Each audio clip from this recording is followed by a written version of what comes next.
Hoje é um tema difícil.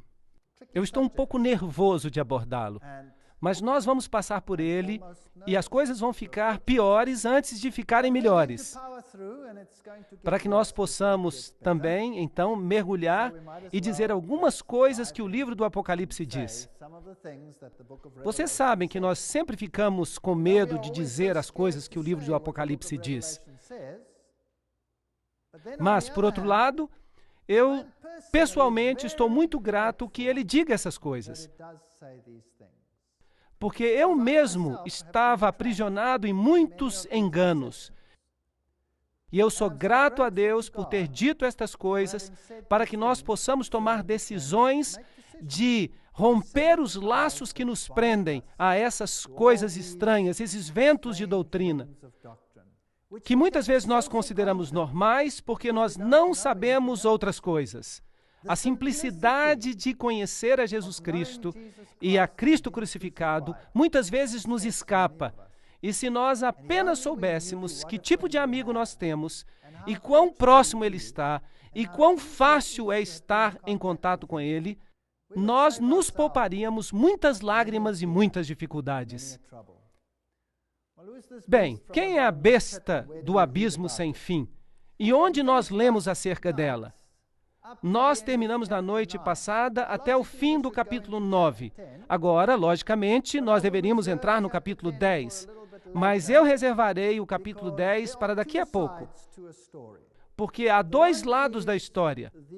Há um lado da apostasia enquanto ela cresce, e nós começamos isso na noite passada, e nós mostramos como a escuridão espiritual aumentou nesta terra, e como uma estrela caiu do céu e fumaça começou a sair do abismo sem fim. Isso significa que os ensinamentos satânicos estavam começando a emanar e a tomar controle da terra. Hoje à noite nós vamos prosseguir um pouquinho mais e nós vamos ver o que eventualmente é a culminação dessas coisas que saem do abismo sem fim. E isso se desenvolverá em uma besta que sairá do abismo sem fim. Agora, o que é essa besta? Bem, novamente, nós temos que perguntar à Bíblia. Assim que em Daniel, capítulo 7, uma besta é muito claramente definida como um rei ou reino. É um reino. Aqui, portanto, está uma entidade política que se manifesta. Ou, em outras palavras, o ensinamento falso se tornou tão amplo que ele infiltrou o sistema político e se tornou uma doutrina mundial. Doutrina mundial legislada em sua plenitude. Nós temos visto isto neste estágio quando ele aparece, mas crescerá a um fenômeno mundial. E a pergunta é, o que está por trás de tudo? E essa pergunta nós queremos responder hoje à noite. Apocalipse capítulo 11. Nós estamos pulando 10, porque esta é a contraparte e nós estaremos lidando com ela mais tarde. Foi-me dado um caniço semelhante a uma vara, e também me foi dito, dispõe-te e mede o santuário de Deus. Você sabe, quando você mede algo, você quer saber a medida, não é assim? A Bíblia diz que nós somos o templo do Deus vivo. Qual é a nossa medida, portanto? Dispõe-te e mede o santuário de Deus, o seu altar e os que naquele adoram. Portanto, assim como nós tivemos uma enumeração, agora nós temos uma medição. Mas deixa de parte o átrio exterior do santuário e não o meças, porque ele foi dado aos gentios. Estes calcarão aos pés a cidade santa. Eles pisarão na verdade de Deus e na salvação de Cristo, que é tipificada no santuário. Tudo no santuário tipifica a Cristo.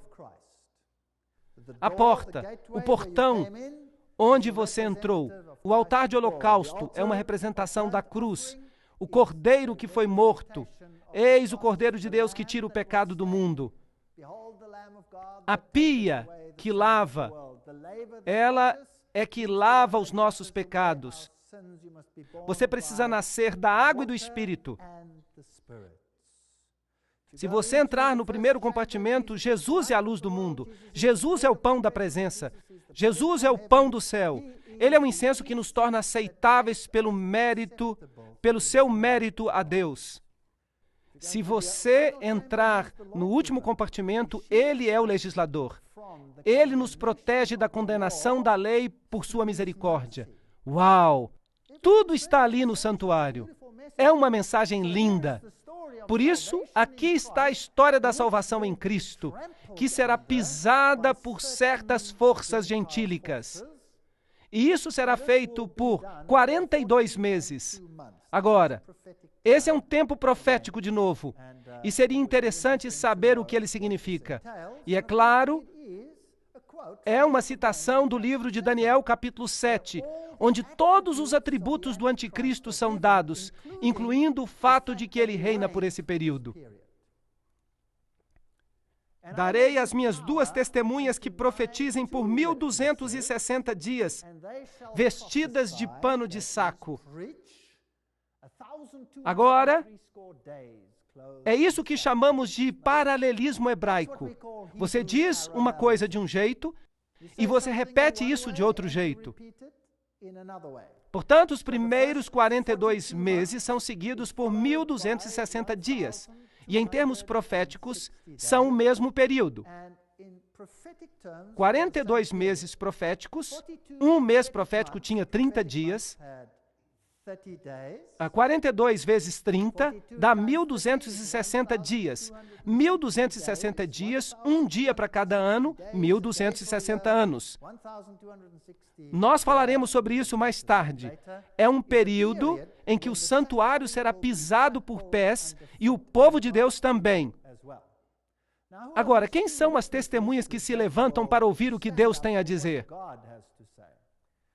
Agora, essas são as 2 oliveiras e os 2 candelabros, a luz que está diante de Deus, do Deus da terra. E se algum homem as ferir, prestem atenção nisso, se algum homem as ferir, fogo sairá de sua boca e devorará os seus inimigos. E se algum homem as ferir, ele deve dessa maneira ser morto. Não se metam com as oliveiras. Não se metam com os candeeiros. Seria interessante saber quem são eles, não seria? Bem, vamos dar uma olhada primeiro no período profético, cuja chave é o princípio ano-dia. Nós o encontramos no período do reino do chifre pequeno em Daniel, capítulo 7, que diz: eles lhe serão entregues em sua mão. Esses são os santos do Altíssimo, por um tempo, tempos e metade de tempos. Isto é, 3 anos e meio proféticos, ou 42 meses, ou 1260 dias. Nós veremos os paralelos em um momento. E calcular a duração desse período profético é grandemente simplificado se nós atentamos para esses pontos simples. Um tempo era um ano. Algumas das traduções mais recentes dirão simplesmente 3 anos e meio. Isso é, 360 dias. Você pode ver Daniel capítulo 4, verso 16 e 11, verso 13. À margem na Bíblia autorizada, na King James. O tempo ou ano profético tinha 360 dias. Um dia significa um ano, ou um tempo significa um ano na profecia bíblica. Você descobrirá isso na versão autorizada. Portanto, nós fazemos a conta e descobrimos que são 1260 dias. E você pode olhar em Números, capítulo 14, versículo 34, em Ezequiel, capítulo 4, versículo 6, onde se diz: e eu te indiquei um dia para cada ano. Portanto, estes são, de fato, 1260 anos literais. Agora, há outras regiões onde nós encontramos esses textos. Daniel usa a terminologia no capítulo 12, verso 7. Um tempo, tempos e metade de um tempo. Apocalipse 11, 2 usa 42 meses. Apocalipse 11, 3 usa 1260 dias. Apocalipse 12, 6 usa 1260 dias. Apocalipse 12, 14 usa um tempo, tempos e metade de um tempo. Apocalipse 13:5 usa 42 meses. Todos se referem ao mesmo período de tempo. Eu lhes provarei isso de novo daqui a pouco. Agora, 10 reinos de Roma, que emanaram de Roma, foram estabelecidos em 476 d.C.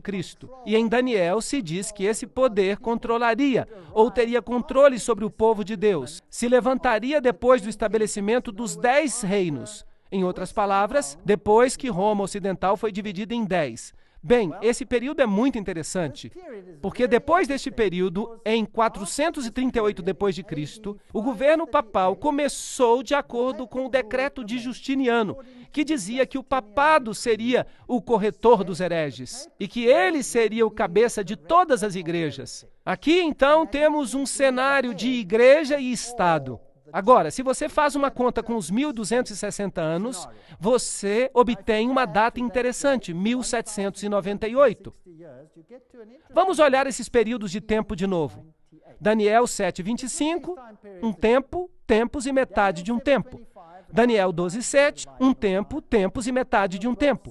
Apocalipse 11:2, 42 meses. Apocalipse 11:3, 1260 dias. Apocalipse 12:6, 1260 dias. Apocalipse 12:14, um tempo, tempos e metade de um tempo. Apocalipse 13:5, 42 meses. Você acha que Deus está sendo sério quando ele fala sobre esse período? Parece que sim.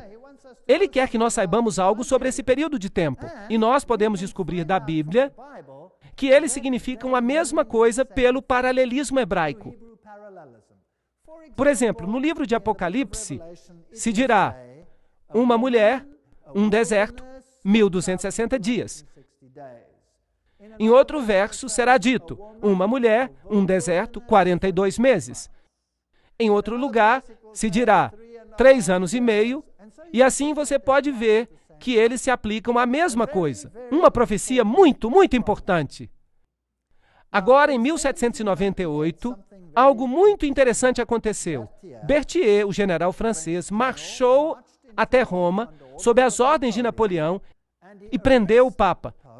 E declarou que era o fim do papado. Declarou que era o fim.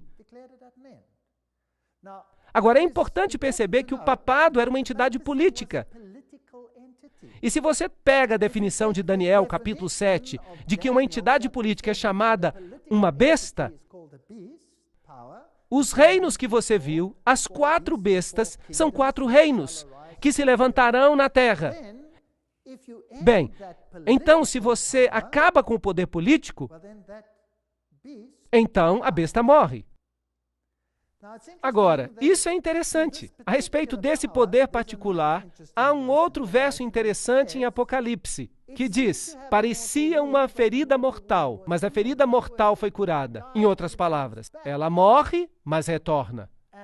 E esse poder foi reinstaurado como entidade política em 1929, quando Mussolini concedeu valor de Estado e autonomia política ao Vaticano de novo. Então havia uma besta, uma entidade política religiosa. Ela recebeu uma ferida mortal e, contudo, ela cresce e recebe a sua autoridade de novo.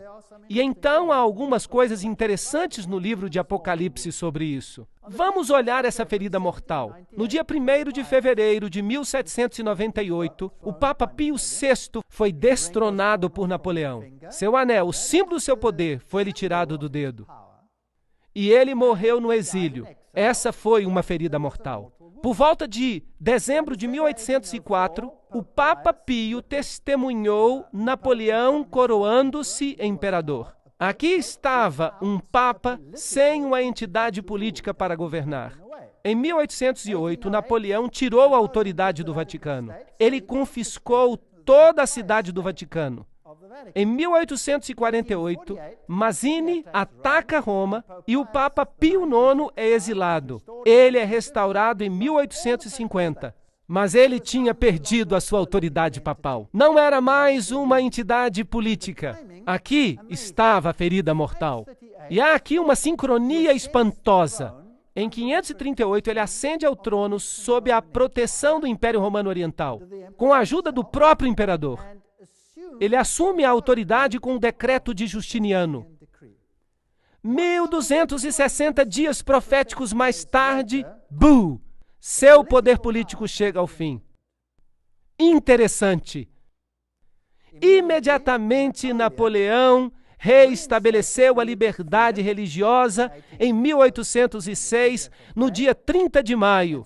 E então nós tivemos um poder que governou o povo de Deus por um período de tempo, politicamente, ditando às outras forças políticas o que elas deveriam fazer com os dissidentes. Vejam vocês que Roma nunca condenou ninguém à morte. A Inquisição era dirigida pelos jesuítas e mais tarde pelos dominicanos. Mas os jesuítas eram os inquisitores originais. Quando eles descobriam que alguém era culpado, eles o entregavam para que o Estado o executasse. Era assim que funcionava.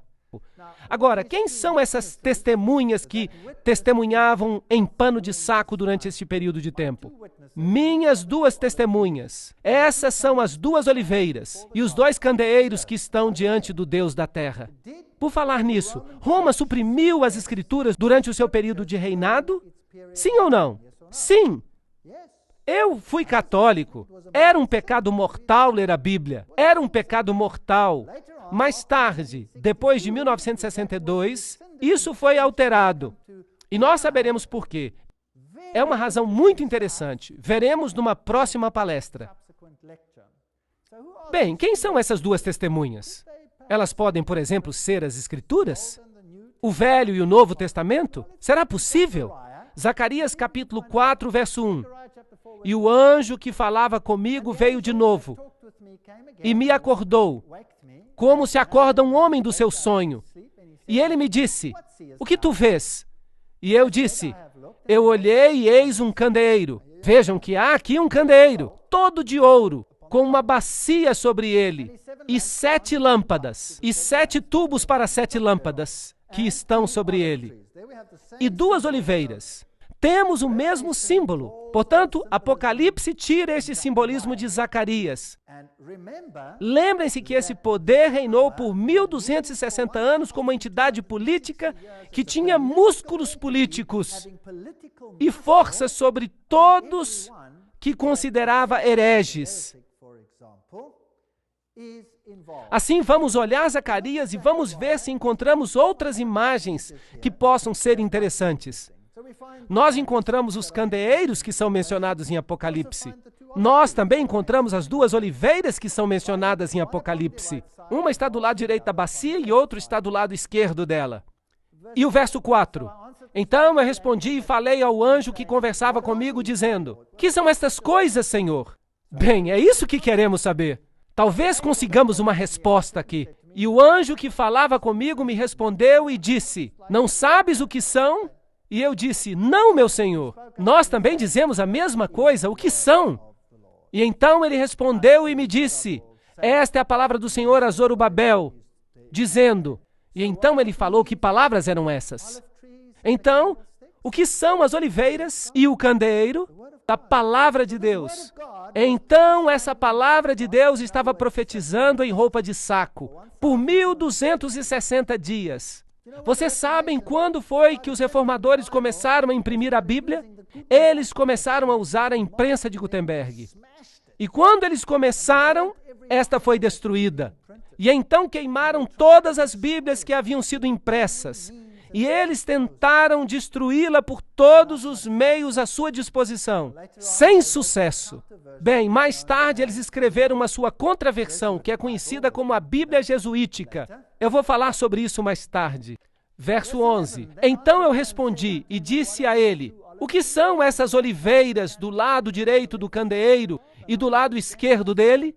E eu respondi de novo e lhe disse, e o que são os ramos das 2 oliveiras que por intermédio dos tubos de ouro esvaziam o azeite de ouro escorrendo? E ele me respondeu e me disse, não sabes tu o que são? E eu disse, não, Senhor. Então ele disse, estes são os 2 ungidos, ungidos com o poder de Deus. Em outras palavras, pelo Espírito Santo. Esta palavra de Deus foi pregada ao mundo. ela se levanta pelo Senhor de toda a terra. Então, eu me virei e levantei os meus olhos e olhei. O que será que ele vai ver? Ele vai ver a resposta. Um rolo que voava. Agora, o que é um rolo que voa? É um pergaminho. É a palavra de Deus. Então, ele vê a palavra de Deus voando no ar. Isso é um símbolo do quê? Da pregação da mensagem ao mundo. Então, esta é a resposta. Diz respeito à palavra de Deus. E ele me disse, o que tu vês? E eu respondi, vejo um rolo voando. E a sua extensão. E ele dá a extensão em côvado. E ele me disse, esse é o curso pelo qual ele vai até a terra toda, para que todos os que furtam sejam eliminados. Estas são as advertências de Deus. E todo o que jurar será eliminado deste lado de acordo com ela. E eu farei acontecer, diz o Senhor dos Exércitos, e ela entrará na casa do ladrão, e na casa daquele que jura falsamente pelo meu nome, e ela permanecerá no meio da sua casa, e ela consumirá a lenha que há ali, e as pedras que há ali. Ok. Então a palavra de Deus convencerá, quer seja suprimido ou não. É isso? Basicamente, é isso que está sendo dito. Leiamos, porque Zacarias está ficando interessante. Então o anjo que falava comigo saiu. Lembre-se, Apocalipse 11 está citando Zacarias, destes mesmos versos. E nós podemos obter mais informações. O que foi que eu disse no começo?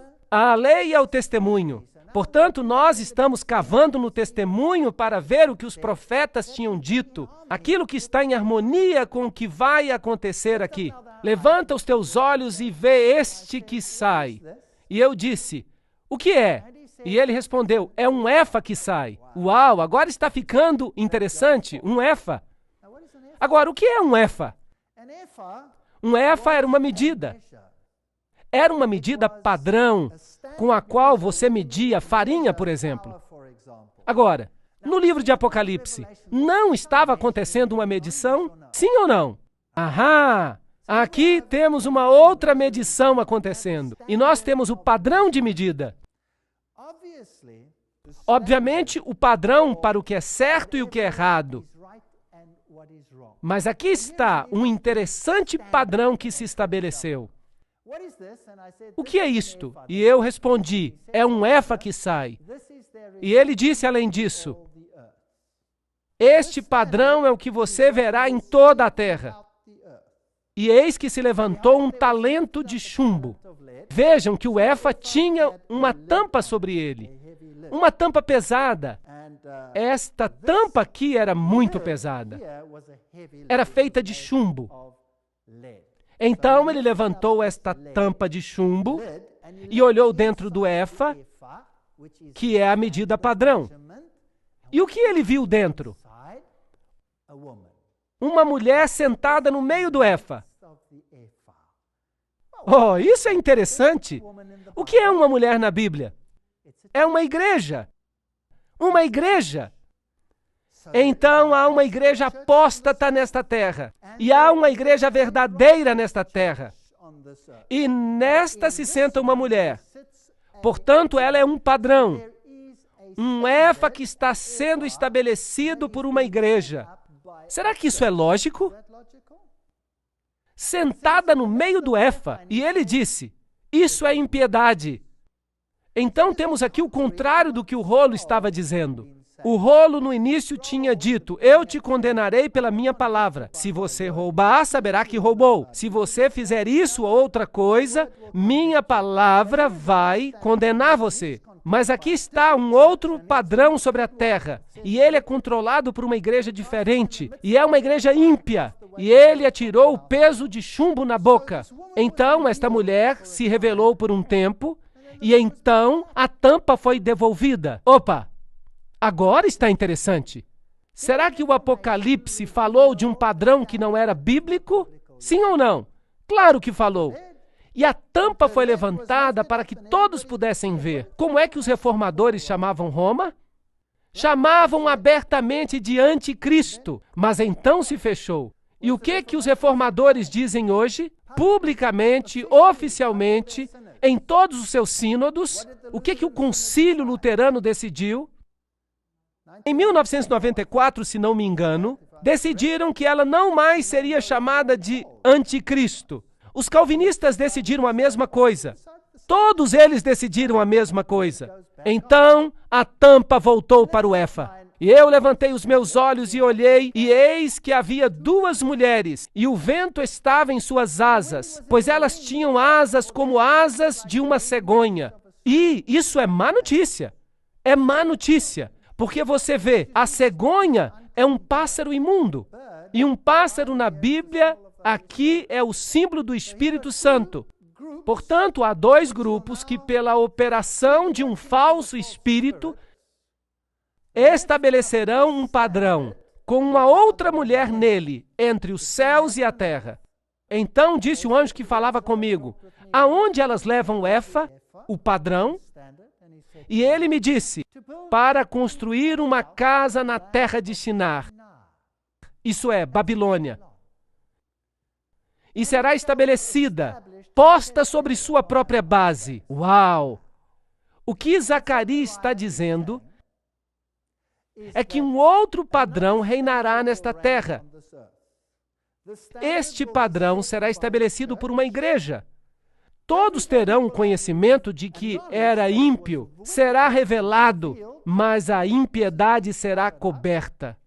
E então, dois grupos de igreja poderosos, a Bíblia os chama de dragão e falso profeta, virão e então levantarão este padrão e dirão, aqui está, e o Império Babilônico renascerá num sentido espiritual nesta terra, com um padrão que substitui o padrão de Deus. Isso está fazendo sentido? É assustador? Será que vai acontecer? Bem, vamos ver o que o resto do Apocalipse diz sobre isso.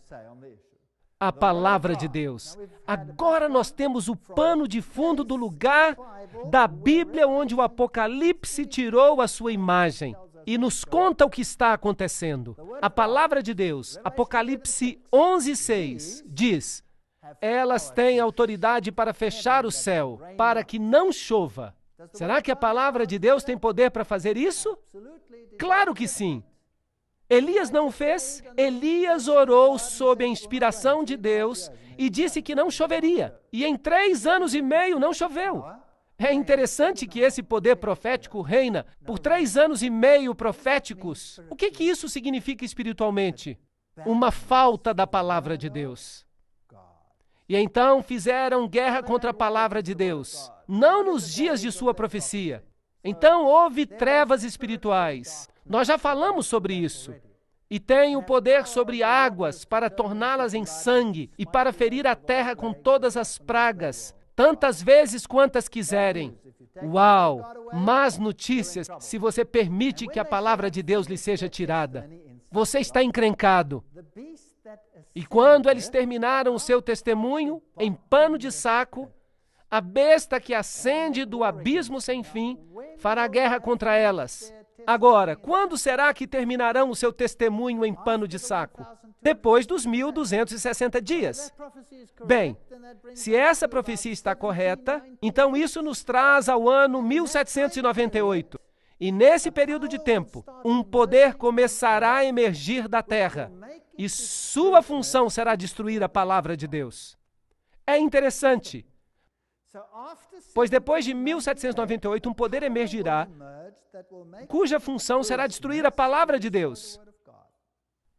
E esta besta ascende do abismo sem fim. Quem estava no abismo sem fim antes? Bem, a estrela que caiu do céu trouxe fumaça do abismo sem fim, espalhando suas falsas doutrinas pela terra. E agora está sendo estabelecido o ponto de autoridade. Aqui está o reino de Satanás crescendo sobre a terra. Mas lembre-se, Deus só está observando, está permitindo. Deus está nos contando sobre isso. Mas Ele vai fazer guerra contra eles. Ele os vencerá. Ele os destruirá. Então, alguma coisa acontece aqui que faz com que a palavra de Deus seja oficialmente rejeitada. Mas isso é um envolvimento maior. Será o nascimento de um reino que quer oficialmente obliterar a palavra de Deus. E o seu cadáver ficará estirado na praça da grande cidade que espiritualmente se chama Sodoma e Egito, onde também o seu Senhor foi crucificado. Agora, nosso Senhor não foi crucificado em Sodoma, e ele não foi crucificado no Egito. Portanto, somente nas pessoas de seu povo pode ele ser crucificado. Agora, talvez haja aqui uma tipologia que precisamos compreender. Será que há alguma coisa que aconteceu por volta de 1798 naquela região do mundo, onde houve um ataque à palavra de Deus? Bem, não podemos misturar as palavras aqui. Eu repetirei. Onde houve um ataque à palavra de Deus, num lugar onde o povo de Deus tinha sido sacrificado, morto, assassinado por causa de sua fé? Será que Cristo estava sendo crucificado de novo sob a forma de seu povo? Será que houve um país que fez isso? Sim, de fato houve. É um país muito interessante. E esse país se chama França. Eles fizeram exatamente isso. Uma representação como numa miniatura. Sim, no livro Grande Conflito há uma linda declaração sobre isso. Vamos lê-la. A grande cidade em cujas ruas as testemunhas foram mortas e onde seus corpos jazem é o Egito espiritual. De todas as nações apresentadas na história bíblica, o Egito mais abertamente negou a existência do Deus vivo e resistiu aos seus mandamentos. Nenhum monarca já se aventurou de forma mais aberta numa rebelião contrária à autoridade dos céus do que o rei do Egito. Quando a mensagem lhe foi trazida por Moisés, em nome do Senhor, Faraó respondeu orgulhosamente: quem é Jeová para que eu obedeça a sua voz e deixe Israel ir? Eu não conheço Jeová, nem deixarei Israel ir. Esta é uma rebelião aberta contra a palavra de Deus. A citação continua. Isso é o ateísmo. E a nação representada pelo Egito daria voz a uma negação semelhante das ordens do Deus vivo e manifestaria um espírito semelhante de descrença e desafio. A grande cidade é também comparada espiritualmente a Sodoma. Ao quebrar a lei de Deus, foi especialmente manifesta na luxúria. E esse pecado foi também a característica proeminente da nação que cumpriria as especificações desta passagem bíblica. Eu posso continuar falando sobre isso. É um assunto muito fascinante, onde o Senhor foi também crucificado. Esta especificação da profecia também foi cumprida pela França. Em nenhuma terra o espírito de inimizade contra Deus foi mais claramente demonstrado. Em nenhum país a verdade encontrou uma oposição mais amarga e cruel. Na perseguição que a França visitou sobre os confessores do Evangelho, ela crucificou a Cristo na pessoa dos seus discípulos. Eu acredito nisso. Eu gostaria de ir adiante e dizer que a França representa os primórdios, o cerne da ascensão do reino de Lúcifer. E eu vou provar isso para vocês com muitas citações. E nós veremos que o que foi estabelecido ali há de governar o mundo todo hoje. E isso afeta você e a mim diretamente. Isso é a história em aplicação. Aqui está o famoso chapéu jacobino que foi usado pelos revolucionários franceses. Eles usaram o chapéu jacobino. Agora, o que esse chapéu jacobino significa? Eu vou explicar isso numa próxima palestra. De fato, este é o chapéu de Mitra. Trata-se do mitraísmo, a adoração ao Deus Sol. Mas não se preocupem, vou explicar mais tarde. Apocalipse 11:7 diz: quando tiverem então concluído o testemunho que devem dar, a besta que surge do abismo pelejará contra elas. Anotem, o que aconteceu na França são as primícias do que vai acontecer com o mundo inteiro. Assustador. Pelejará contra elas e as vencerá e matará. Será que a França, depois da Revolução Francesa, fez guerra contra a palavra de Deus? Apocalipse 11:9 diz: então muitos dentre os povos, tribos, línguas e nações contemplam os cadáveres das duas testemunhas por 3 dias e meio. Bem, agora nós temos um outro tempo profético. 3 dias e meio seriam 3 anos e meio. E não permitem que esses cadáveres sejam sepultados. Do dia 10 de novembro de 1793 a junho de 1797, eles fizeram isso.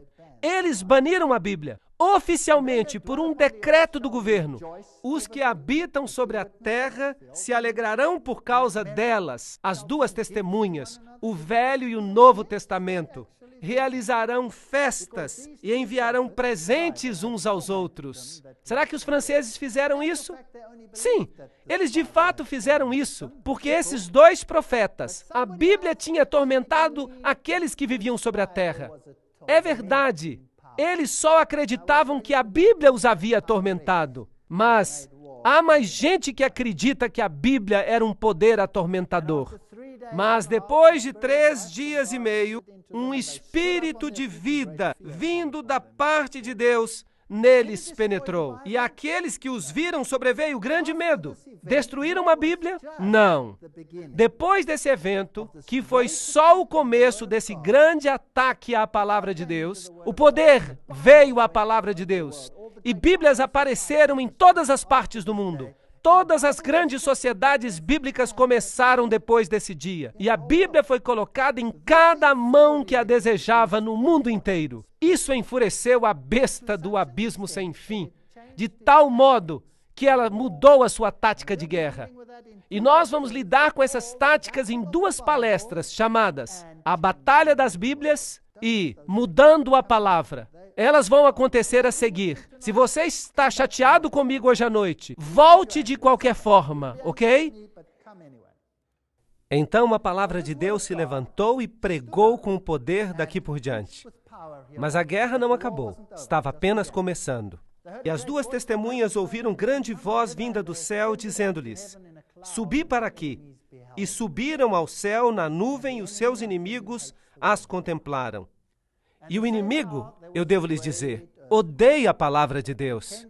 Naquela hora houve grande terremoto e ruiu a 10ª parte da cidade. Isso obviamente se refere a essa cidade espiritual, Babilônia. Ela foi sacudida pela ressurreição do poder da palavra de Deus. E então Satanás redobrou seus esforços para esmagá-la de novo. E morreram nesse terremoto 7.000 pessoas. De novo, esse é um número simbólico. Ao passo que as outras ficaram sobremodo aterrorizadas e deram glória ao Deus do céu. Notem, passou o 2º ai. Eis que sem demora vem o 3º ai. Um ai é algo que torna impossível para as pessoas encontrarem a verdade. O 1º ai foi a destruição física das áreas cristãs originais pelos poderes que trabalhavam contra Cristo. Este ai é agora um escurecimento espiritual de todo o conhecimento que diz respeito a Deus, por esse poder que faz guerra contra a palavra de Deus. O que aconteceu na Revolução Francesa? Vamos ver como ela cumpriu essas profecias. Temos aqui a queda da Bastilha. E claro, com este evento, toda a estrutura política do mundo foi mudada. Antes disso, você tinha monarcas que governavam. Agora você tem democracias. Democracias apareceram por toda parte. Isso parece muito bom, mas nós vamos ver depois exatamente o que está por trás dessas coisas. Então, Luís XVI, aquele que perdeu a cabeça, literalmente, e a cabeça dele foi levantada diante de uma multidão agitada quando ele foi para a guilhotina. E a mulher dele, Maria Antonieta, será que tiveram misericórdia dela? Não. A cabeça dela foi colocada numa estaca e levantada diante da multidão agitada. Então, eles pegaram uma prostituta. Mas é isso que realmente eles fizeram, com os seios à mostra, e eles lhe chamaram liberdade. Eles fizeram dela uma deusa. A liberdade governava. Quando a deusa foi trazida à convenção, o orador pegou-a pela mão e, voltando-se para a assembleia, disse: Mortais, deixem de tremer diante dos trovões impotentes de um Deus que seus temores criaram. Uau! Essa é uma assembleia pública. Daqui por diante, não temos nenhum Deus senão a razão. Vocês podem imaginar isso? Eu lhes ofereço essa mais nobre e pura imagem. Se vocês precisam ter ídolos, façam sacrifícios apenas para um como este. Prostrem-se diante do augusto Senado da Liberdade. Reverenciem a razão. Então, temos aqui um poder que tinha tomado o lugar da palavra de Deus e o substituído com a deusa da razão. Mas, felizmente, Jesus disse isso antes que acontecesse. E isso significa que essa deusa da razão toma o lugar de Jesus Cristo apenas na aparência. A deusa, depois de ser abraçada pelo presidente, foi levada a um carro magnífico e conduzida no meio de uma imensa multidão à Catedral de Notre Dame. Então, se tornou oficial que ela tomava o lugar de Deus. Então ela foi elevada a um sublime altar e recebeu a adoração de todos os presentes. Portanto, o governo adorava essa mulher. Foi assim que aconteceu.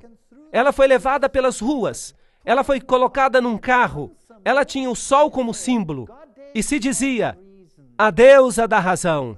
E ela foi entronizada em Notre Dame. E aquela catedral que simbolizava o cristianismo foi invadida pelo poder legislativo. Assim, o Velho Testamento e o Novo Testamento foram queimados. E todos os livros religiosos foram queimados numa pira. E uma nova lei substituiu a lei de Deus. Será que podemos substituir a lei de Deus? Eu não creio que possamos. Aquele pergaminho que voa pelo céu, a palavra de Deus, nos convence do que é certo e do que é errado. Ela nos mede de acordo com o seu padrão, sem levar em consideração se outra instituição eleva o seu padrão. Certo ou errado? Sim. E é por isso que hoje à noite nós veremos como essa batalha continuou. Como um padrão foi colocado de lado e como a humanidade adotou um outro padrão. E que Deus nos abençoe a fazer a escolha do padrão certo.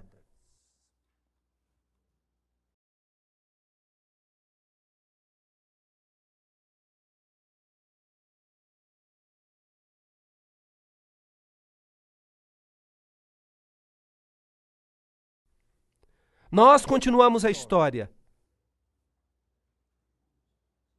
O que acontece quando você substitui o padrão de Deus pelos padrões humanos? Os padrões humanos parecem ótimos, mas obviamente eles têm seus problemas.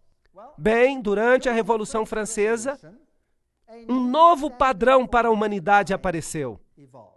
E esse padrão foi chamado de Manifesto dos Direitos Humanos.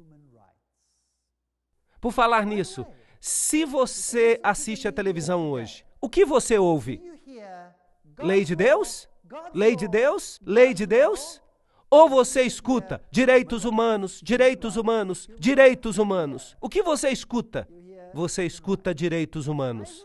Agora, não é fascinante que a França tenha publicado seu primeiro manifesto dos direitos humanos dessa forma? Isso não é fascinante? São 2 tábuas de pedra. O que isso representa? A lei de Deus. Aqui estava o homem inaugurando uma nova lei. Isso é uma coisa muito fascinante. Há muito simbolismo nisso. É um assunto grandioso demais para caber dentro desses slides. Eu vou usar uma outra conferência e vou lhes dar todos os detalhes e vou mostrar o simbolismo por trás disso. Eu só estou mencionando apenas um. Vejam aqui, um feixe de varas. Aquele ali, uma serpente com a cauda na boca. Aquele outro ali, o olho que observa em um triângulo. Isso é fascinante. Um feixe de varas. O que isso significa? Esses são os fascia. Fascia. Vem do tempo romano, do procônsul. Ele usava um feixe de varas, fascia, e ele as levava até um monte. E se ele fosse aceito como líder por todos, ele colocava uma coroa ao redor dele e se tornava poderoso no comando. Todo o poder residia em um único homem. É por isso que é chamado fascismo. Fascia, fascismo, e você pensa em Adolf Hitler. Fascismo, e você pensa em Mussolini. Todo o poder em um homem. Ele era chamado de Führer. Não é certo? Ok, esse é o sistema de controle. Agora, direitos humanos. O que isso tem que ver com fascismo? Isso não é interessante? Eu diria que é interessante, mas vamos deixar isso para a próxima conferência. O primeiro manifesto dos direitos das nações foi de fato declarado por Ciro o Grande. Na cultura persa, havia este grande princípio fundamental: bons pensamentos, boas palavras, boas obras. Ciro o Grande.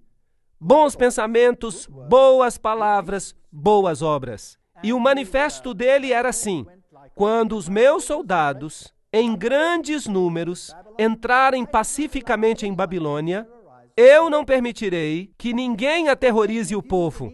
Eu manterei diante dos meus olhos as necessidades do povo e seus santuários e promoverei seu bem-estar. Libertarei todos os escravos. Não é interessante que Napoleão libertou todos os escravos e terminou a supressão religiosa e todas essas coisas?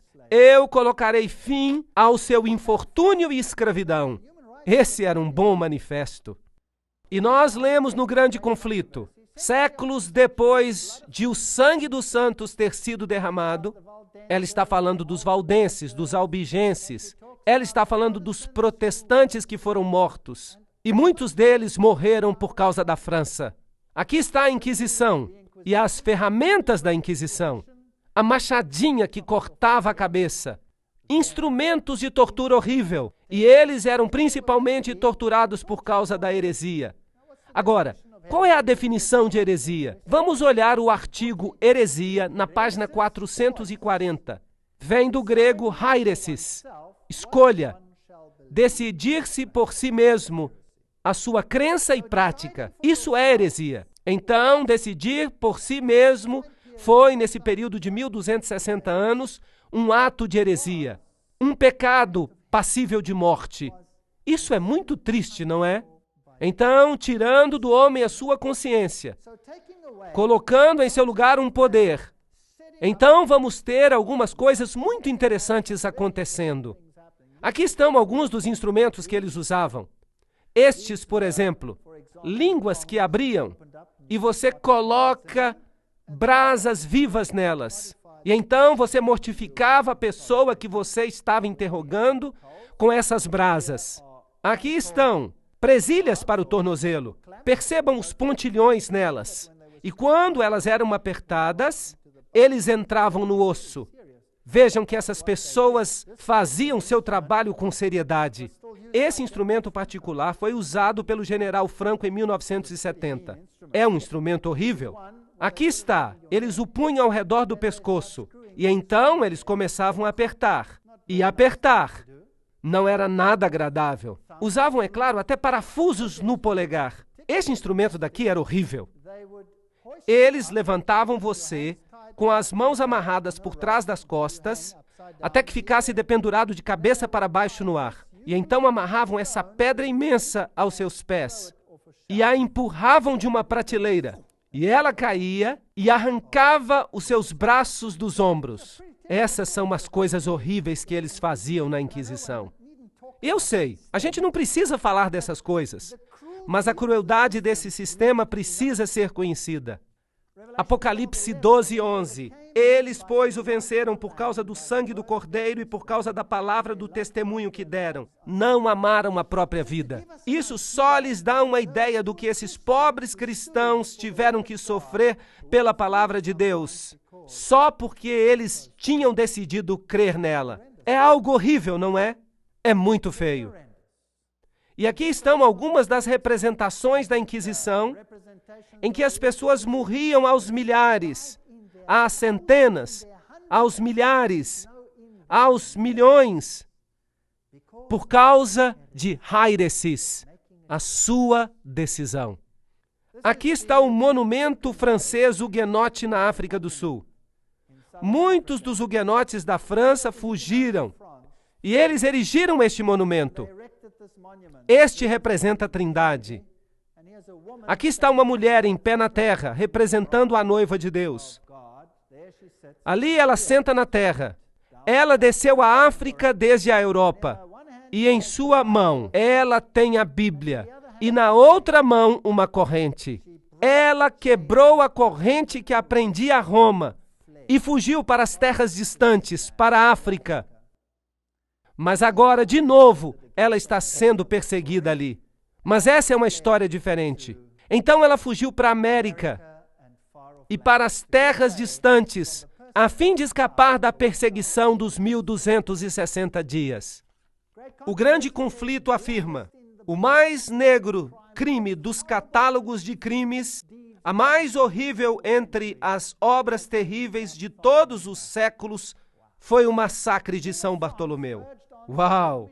O rei da França, influenciado pelos sacerdotes e prelados romanos, sancionou o decreto fatal. Um sino foi colocado. No meio da noite, o sino foi tocado. E então o massacre começou. E 50.000 protestantes foram assassinados em uma única noite pelo engano. Haviam dito a eles: vamos trabalhar juntos no futuro. Não vamos mais brigar por essas coisas. E os protestantes pensaram: oh, que maravilhoso! Uma palavra gentil de Roma. Nós podemos trabalhar juntos. E eles aceitaram o ecumenismo. Mas enquanto isso, houve uma conspiração. E numa noite, o sino tocou. E os inocentes desprotegidos morreram em uma noite. Bem, as armas do castelo de Santo Ângelo deram uma salva de alegria. Em Roma, os sinos tocavam sem parar. O Papa Gregório, com seus cardeais e sacerdotes, dirigiu uma magnífica procissão até a igreja de São Luís, onde o cardeal de Lorraine cantou o Te Deum. Eles estavam tão felizes porque numa noite eles tinham massacrado os huguenotes franceses. O Papa mandou fazer uma medalha. Aqui, uma medalha com seu nome de um lado e do outro lado as palavras Hugonotorum Strages, que significa massacre dos huguenotes. Eles se alegraram. Não foi algo terrível que aconteceu? Deuteronômio 11:16. Guardai-vos, não suceda que o vosso coração se engane, e vos desvieis e sirvais a outros deuses, e vos prostreis perante eles.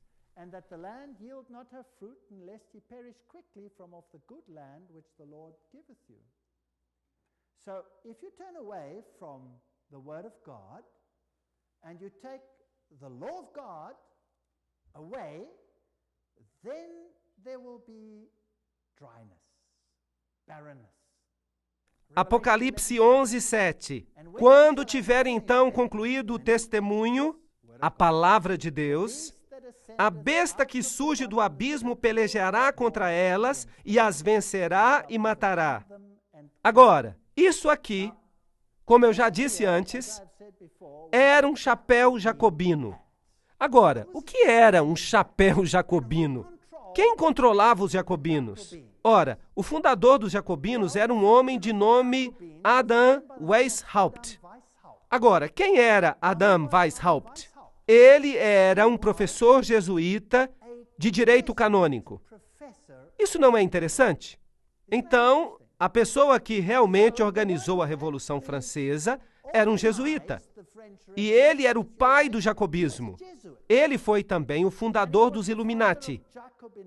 Então, um jesuíta fundou os Illuminati e um jesuíta dirigiu o jacobinismo, que foi responsável pela Revolução Francesa. Aqui está a Universidade Ingolstadt, onde ele era professor. É interessante que depois da Revolução Francesa, o papado tinha recebido uma ferida mortal e se tornou insignificante aos olhos dos homens. Mas em 1929, o menor estado do mundo foi mais uma vez estabelecido. Então, algo que tinha recebido uma ferida, agora se levantou de novo. Portanto, em 1929, Gaspari assinou o Tratado do Laterano e os Estados do Vaticano voltaram à existência. E o jornal San Francisco Chronicle disse: Mussolini e Gaspari assinaram um pacto histórico em Roma. A disputa romana naquela noite se tornou uma coisa do passado. E o Vaticano fez paz com a Itália. As assinaturas naquele documento memorável pretendiam sarar a ferida. É como se eles estivessem citando as Escrituras. Extrema cordialidade foi demonstrada de ambos os lados. É uma história fascinante. Esse poder parecia ter recebido uma ferida mortal. E agora ele se erguia de novo. Mas vejam, ele só parecia ter recebido uma ferida mortal. O engano é algo que é inexplicável às vezes. Agora deixe-me mostrar alguns dos papas posteriores. Aqui está Antônio Sayer. Ele foi o primeiro grande mestre da maçonaria em London Lodge, fundada em 1717. Vejam que este é o período de tempo precursor que leva ao tempo da Revolução Francesa. E esses maçons se erguem assim, com as mãos no estômago e com o dedo apontando para cima. Esta é a figura do Papa Pio XII. Ele imprimiu um selo. E este é um retrato do Papa Pio XII. Ele é quadrado e tem um simbolismo maçom nele. E ele aparece em pé do mesmo jeito. É interessante que o Vaticano proibiu a maçonaria, mas também é interessante que se você não quer ser culpado por alguma coisa, tudo que você tem que fazer é proibi-lo e praticá-lo em segredo. Mas lá no Vaticano, a maçonaria proliferou e todo cardeal se tornou membro. É interessante, mesmo quando ela havia sido proibida. Lembrem-se que Apocalipse capítulo 9 nos disse: soou a trombeta, e eu vi uma estrela cair do céu na terra, e a ele foi dado a chave do abismo sem fim. E ele abriu o abismo sem fim, e se levantou a fumaça do abismo, e a fumaça de uma grande fornalha, e o sol e o ar foram escurecidos por causa da fumaça do abismo. Então, a luz de Jesus foi escurecida por causa da fumaça. Foi assim que começou. Em Apocalipse 12:3, nós temos outra besta. E apareceu um novo portento no céu. E eis um grande dragão vermelho, que tinha 7 cabeças e 10 chifres, e 7 coroas sobre as cabeças. Portanto, em Apocalipse capítulo 9, nós temos essa fumaça saindo. Em Apocalipse capítulo 11, essa besta sai do mesmo abismo sem fim. É ela que faz crescer essas trevas sobre o reino estabelecido. Ela começa a crescer. Os outros poderes de Apocalipse são este dragão com as 7 cabeças, com uma coroa sobre a cabeça. E Apocalipse nos diz quem é. É Satanás que representa todos os reinos da terra, aparentemente. E Apocalipse 12:9 nos diz que foi ele que foi lançado fora. Ele é o diabo, e ele engana o mundo inteiro. Ele faz guerra com a mulher de branco, que é a outra igreja boa na terra que representa a palavra de Deus. Há outras bestas no livro de Apocalipse. Há o leão com 2 asas, que é uma imagem do livro de Daniel. Em Apocalipse 13, nós temos a besta com a boca de leão. Então, há uma besta que se parece leopardo em Apocalipse 13. Seus atributos são também descritos. Há um urso em Daniel 7. Esses atributos são também encontrados em Apocalipse 13. E então há uma besta terrível. É impossível saber exatamente qual é a sua forma, mas há aqui a imaginação de um artista. Ela tem chifres, que você também encontra em Apocalipse 13. Então essas bestas são todas muito interessantes. E todas são representadas como se saíssem do mar, ok? Então, em Apocalipse 13, todos os atributos de Daniel 7 se encontram nesta besta conglomerada que se levanta do mar. Apocalipse 13 também tem uma besta que sai da terra. E ela se parece, talvez, como esta. Eu não sei como ela se parecia. E em Apocalipse capítulo 17, você tem outra besta com uma mulher montada nela. Vamos ler isso. 17:3. E ele me levou em espírito até o deserto. E eu vi uma mulher sentada sobre uma besta escarlate, cheias de nomes de blasfêmia contra Deus, e tendo 7 cabeças e 10 chifres. E o verso 8, a besta que viste era e não é, está para emergir de onde? Do abismo, e caminha para a destruição. Isso é interessante. Que outra besta veio do abismo sem fim? A besta de Apocalipse 11, certo? Que fazia guerra contra o povo de Deus. Será que há uma ligação aqui? Provavelmente. E quem controla essa besta que sai do abismo sem fim? Quem está montada nela? Uma mulher. Uma igreja dirige. Será possível que os sistemas políticos deste planeta estão sendo dirigidos por uma mulher e nós não saibamos disso? Porque ela se escondeu no mistério, no segredo, e você não a vê, e você não a conhece, mas está realmente acontecendo? Você acha isso possível? Você acha que esse poder, esta igreja, pode ter usado seus agentes para fingir matá-la, quando de fato ela controla o mundo através das suas agências? Através das sociedades secretas do mundo? Essas sociedades que foram iniciadas por Weishaupt, que era o quê? Um jesuíta. É possível? Iluminismo. O que é o iluminismo? Para onde ele está nos levando? É possível que haja uma guerra contra a palavra de Deus? Que aqueles que representam a palavra, a igreja, vão entrar em conflito com essa nova entidade política que tem um novo padrão que é chamado de direitos humanos? Você acha que isso é possível? Você sabe que há um autor que há 150 anos escreveu sobre este assunto. E eu vou citar esse autor agora. E o ponto não é se isso é certo ou errado, mas apenas que foi percebido assim. E vamos comparar isso com o que o ocultismo disse mais ou menos na mesma época. Nós vamos fazer isso. Vamos comparar o que esta fonte disse com o que os próprios ocultistas disseram exatamente no mesmo período. E nós vamos ver algo fascinante. Então, se vocês tiverem paciência comigo, sem identificar, eu gostaria de ler algumas dessas coisas que pareciam estar corretas há 150 anos, quando essas coisas estavam acontecendo. Você sabe, a Revolução Francesa e suas consequências.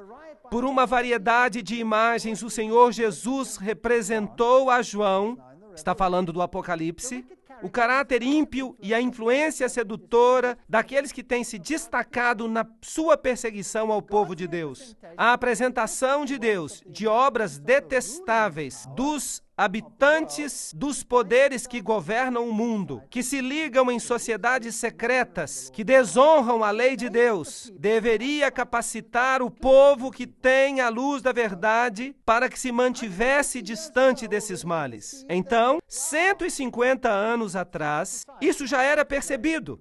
Uau! Então, para João, o caráter ímpio e a influência sedutora daqueles que se destacaram por sua perseguição ao povo de Deus, quem são esses? Esse terrível retrato descrito por João para mostrar quão completamente os poderes da terra se entregarão à maldade, deveria mostrar para aqueles que receberam a verdade quão perigoso é se associar com sociedades secretas ou se unir a elas. Fascinante. Os poderes que governam o mundo, que se associaram a sociedades secretas e confederações, eles não guardarão os mandamentos de Deus. Eles têm um outro padrão. Aqui está o texto citado pelo profeta Isaías, que eu já li para vocês. Isaías, no capítulo 8, 9 a 13, diz: Associai-vos, ó povos, e sereis despedaçados. Em outras palavras, fazei confederações por trás dos bastidores, planejai juntos como subverter a verdade no mundo. Ó povos, sereis despedaçados. Dai ouvidos todos os que sois de países longínquos. Cingi-vos e sereis despedaçados. Forjai projetos e eles serão frustrados. Falai a palavra e ela não subsistirá, porque Deus é conosco. Essas pessoas estão dizendo, Deus é conosco. Nós estamos fazendo a coisa certa, porque o Senhor assim me disse, tendo forte a mão sobre mim, e me advertiu que não andasse pelo caminho desse povo, dizendo, não chameis conjuração a tudo quanto este povo chama conjuração. Não temais o que ele teme, nem tomeis isso por temível. Ao Senhor dos exércitos, a ele santificai, seja ele o vosso temor, seja ele o vosso espanto. Ahá! Então Isaías está prevendo que o mundo se associaria e diria, o Senhor está nisto, nós estamos trabalhando juntos como um grupo.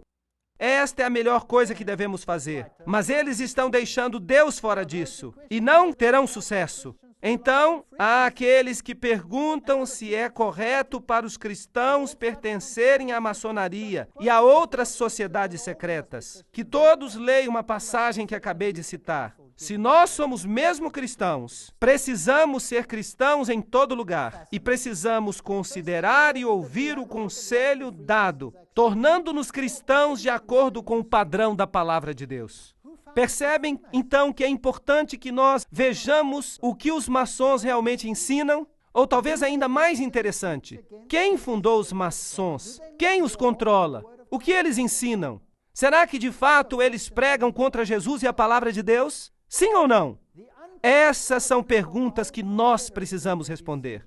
O caráter não cristão dessas confederações será percebido nas sociedades secretas, porque elas servem a deuses tão insensatos e tão impotentes quanto os deuses do hinduísmo. Que interessante! Aqueles que se levantam pelo estandarte ensanguentado do príncipe Emanuel não podem se unir à maçonaria ou a qualquer outra sociedade secreta.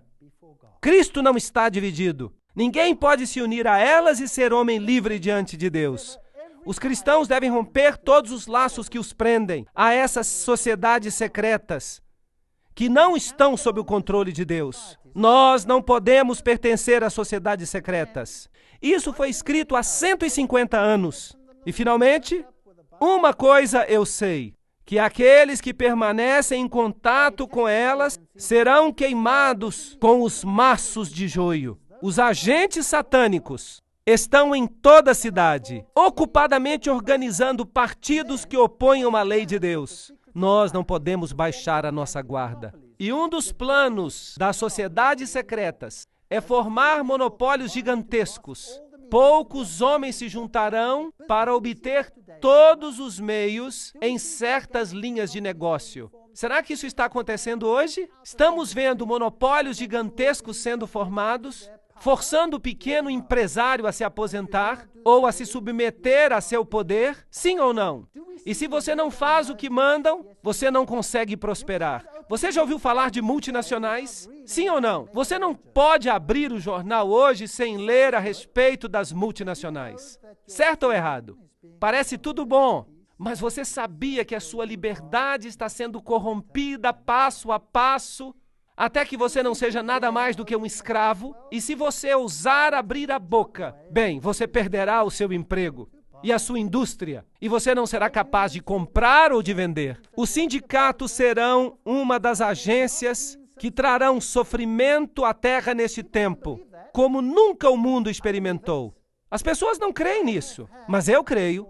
Eu já tive a experiência desagradável de me levantar do outro lado dos sindicatos quando eles estão em greve. Você já viu isso? É muito assustador. Na África, onde eu vivo, os sindicatos são muito poderosos. Os sindicatos parecem uma coisa boa. E é claro, os direitos humanos garantem a existência de sindicatos para que você possa brigar pelos seus direitos. Mas pense nisso. Se o bolo é de um tamanho e eu brigo por uma fatia maior, o que acontece com a fatia do meu vizinho? Ela fica menor, certo ou errado? Será que eu estou amando o meu próximo como a mim mesmo quando eu faço com que a fatia dele fique menor para que a minha possa ficar maior? Sim ou não? Eu acho que não. E se chegar o ponto quando você quiser dividir a fatia? Bem, você só pode ficar com a sua fatia. Eu já estive do outro lado disso.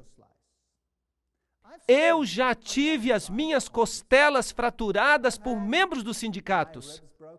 Eles estavam usando as universidades para atingir o governo. Eles declararam um boicote às aulas da universidade. E os alunos estavam ficando sem educação. Isso significava que os alunos pagavam todo o semestre e perdiam tudo. Então a universidade decretou que as aulas continuassem. Eu era professor e eu disse, as aulas vão continuar. E então, os sindicatos invadiram a minha sala. E eu fiquei em pé na porta e disse, lamento, mas vocês não podem entrar aqui. Sou eu que dou permissão para que os alunos entrem aqui. Eu sou responsável, não eles. E eles começaram a me bater. E eles quebraram as minhas costelas. E a polícia estava por toda parte. Será que alguém levantou um dedo? Não. Eu tenho prova disso. Eu saí na primeira página de todos os jornais do país. E nada aconteceu. Os alunos não conseguiram sucesso.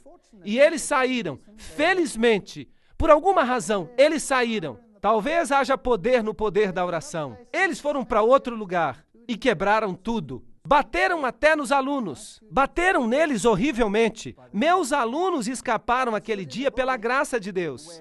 Eu estava ali num prédio onde os membros do sindicato negociavam. E os negociadores não queriam lhes conceder o que queriam. E então eles começaram a bater em ritmo contra o prédio, como somente os africanos sabem fazer. Era um prédio de vidro e ele explodiu. Ele caiu com uma chuva de vidro. Uma coisa horrível. A destruição que você vê. Um dos agentes a causar o tempo de angústia. Os sindicatos não são de Deus. Aqueles que se unem às sociedades secretas, fiquem longe delas. Isso foi escrito há muitos anos. Apocalipse 11:15. O sétimo anjo tocou a trombeta, e houve no céu grandes vozes dizendo, o reino do mundo se tornou de nosso Senhor e do seu Cristo, e ele reinará pelos séculos dos séculos. E os 24 anciãos que se encontram sentados nos seus tronos, diante de Deus, prostraram-se sobre os seus rostos e adoravam a Deus, dizendo, graças te damos, Senhor Deus Todo-Poderoso, que és e que eras, porque assumiste o teu grande poder e passaste a reinar. Portanto, há também boas notícias. Apesar deste poder, que começa em Apocalipse capítulo 9, abrindo as covas do inferno, para trazer as suas doutrinas ao mundo, doutrinas que obscurecem a luz, e para trazer trevas sobre a terra, crescendo através da história até o tempo em que nós chegamos à Revolução Francesa. As covas do inferno estão abertas de novo e um poder se levanta. Este deve se tornar um poder político universal que será controlado por uma mulher. Por uma igreja que substituirá a palavra de Deus e usará o seu próprio padrão para substituí-la. O seu próprio éfa. Isso faz sentido? Parece bom no papel, mas de fato viola todo o princípio da palavra de Deus. Todo o princípio dos 10 mandamentos é violado. E é difícil ver, porque parece tão bom. Mas quando continuarmos com as palestras, perceberemos que esse é de fato o caso. Se você pegar o primeiro mandamento que diz, eu sou o Senhor teu Deus, não terás outros deuses diante de mim. Há países que se dispõem a honrar isso ou qualquer outra coisa, desde que tenham uma paz universal para todos, desde que concordem. De fato, isso parece equivalente a dizer, terás todos os outros deuses diante de mim. Concordam comigo? Você terá que tolerar a idolatria, ou, do contrário, estará em dificuldades. No que diz respeito à blasfêmia, não é fascinante que quando você liga a televisão, só se blasfema contra um Deus? Já notaram isso? Só se blasfema contra um Deus, não se blasfema contra os outros. E eu acho isso fascinante. Eu quero escrever à Comissão dos Direitos Humanos e dizer, vocês sabem, para termos igualdade, deveríamos blasfemar contra todos os deuses igualmente. Eu imagino como eles reagiriam. Eu imagino como o mundo muçulmano reagiria se fizesse lá o que se faz no mundo inteiro na televisão contra Jesus hoje em apenas um dia. Eu imagino como eles reagiriam se a mesma coisa fosse feita em termos da religião budista, ou da religião hindu, ou de qualquer outra religião na face da terra, se nós queremos igualdade para todas. E que tal o 5º mandamento? Honrai pai e mãe. Não, as crianças de hoje têm que ser reeducadas de acordo com padrões para se tornarem cidadãs do mundo. Isso significa que devem parar de respeitar o pai e a mãe e começar a respeitar o sistema. Será que faziam isso no comunismo? O que faziam no comunismo quando as crianças queriam se apegar às normas dos seus pais? O que faziam com elas? Eles as pegavam e as reeducavam. Eles as ensinavam a não respeitar pai e mãe. Isso não é triste? Não matarás. Uau! Não cometerás adultério. Não dirás falso testemunho. Será que essas coisas são toleradas? Um dia Jesus vai convidar a todos que entrem no reino. No reino haverá justiça e verdade. Não haverá mais mentira. Os padrões serão os padrões que ele determinar, e estes se aplicarão a todos. Na verdade, as nações se enfureceram. Chegou, porém, a tua ira, e o tempo determinado para serem julgados os mortos, para se dar o galardão aos teus servos, os profetas, aos santos e aos que temem o teu nome, assim aos pequenos como aos grandes, e para destruíres os que destroem a terra. Não é interessante? Abriu-se então o santuário de Deus que se acha no céu, e foi vista a arca da aliança no seu santuário. Onde está Jesus? Em que compartimento? No Santíssimo. Uau! Nós nos movemos do período de ministério no primeiro compartimento ao ministério no segundo compartimento. Esse é o juízo. E a arca do testemunho, os 10 mandamentos, são o padrão universal para o que é certo e o que é errado. Não há dúvida sobre isso. E nós vemos esse testemunho. E isso significa que o tempo acabou. E sobrevieram relâmpagos, vozes, trovões, terremoto e grande saraivada. Esta é a história da última praga na terra. E o reino de Deus se torna o reino da terra também. Então, Jesus, o grande sumo sacerdote, é visto na frente da arca do testemunho. Esse é o verdadeiro padrão. Não o éfa controlado pela mulher. Não importa quantas cegonhas e espíritos imundos levantem este estandarte para que o mundo o aceite. Ele é contrário à palavra de Deus. E como vimos até aqui, essa igreja é definida, infelizmente, é a igreja que domina por 1260 dias. É a igreja da Idade Média. É a igreja romana. E eu não posso mudar isso. Eu já fui católico. E eu agradeço a Deus porque Ele me mostrou essas coisas. E por trás de tudo isso, por trás dessa Revolução Francesa e de tudo isso, nós vimos os agentes dessa igreja. Nós vimos os agentes jesuítas por trás de tudo.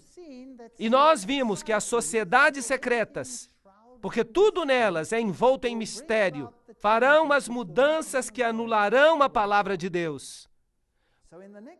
Por isso, nas próximas conferências, nós vamos por trás dos bastidores. Vamos expor alguns fatos para ver se as coisas são mesmo assim. Mas mesmo que seja assim, que eu presumo que seja, Jesus está no controle.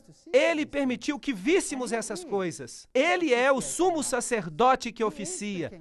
Ele é o Rei dos Reis. Ele voltará em glória. E não importa quantas trevas haja no abismo sem fim. Jesus está no controle. Nada temos a temer. Apeguemo-nos a Ele e ninguém se perderá.